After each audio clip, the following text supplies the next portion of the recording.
ជាងរោងបានដល់សាររៀងស្មីសំយោតែជីវិតបងភ្លឺពេលដែលមាននូនចំមកថ្ងៃដែលពួកយើងរងចាំហើយនេះគឺជាស្នេហ៍យើងថែមកច្រើនឆ្នាំតស៊ូតាំងពីក្ររហូតដល់មានបានទុំអាក្រង់ឬល្អបងតែមាននូនក្បែរប្រា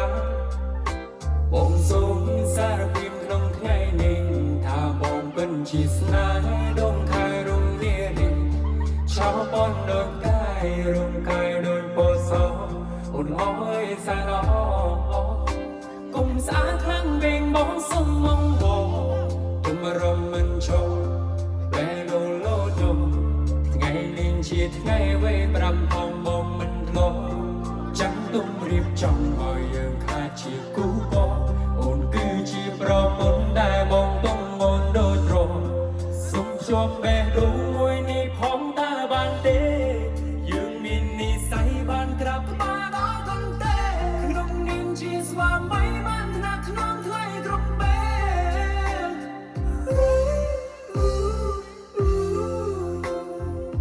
ណាណាណា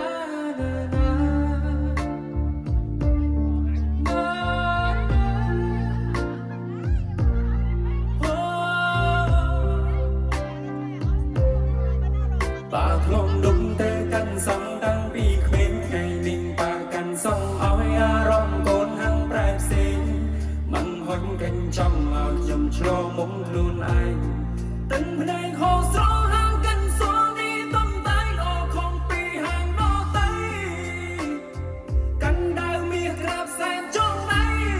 មិនពោប្រាថ្នាស្នេហាលើផែនដីមានតែបងនឹងស្រីតែនៅ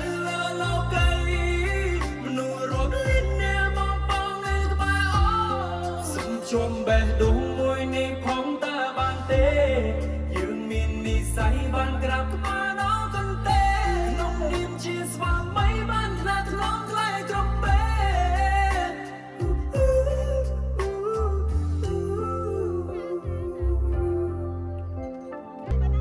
បាខ្លងដុំទៅកាន់សងតាំងពីក្មេងថ្ងៃនេះបាកាន់សងឲ្យអារម្មណ៍កូនហាំងប្រែផ្សេងមិនហុញកេញចំឲ្យខ្ញុំឆ្លងមុខខ្លួនឯងទិនភ្នែកហូរស្រោហាងកាន់សងនេះតំតែងអខំពីហាងដតៃកាន់ដៅមាសក្រាបសែនចងដៃមិនពោប្រាថ្នាស្នេហាលើផែនដីមានតែបងនឹងស្រីតែនៅលើលោកី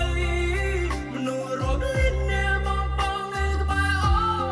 សុំជុំបេះដូងមួយនេះផង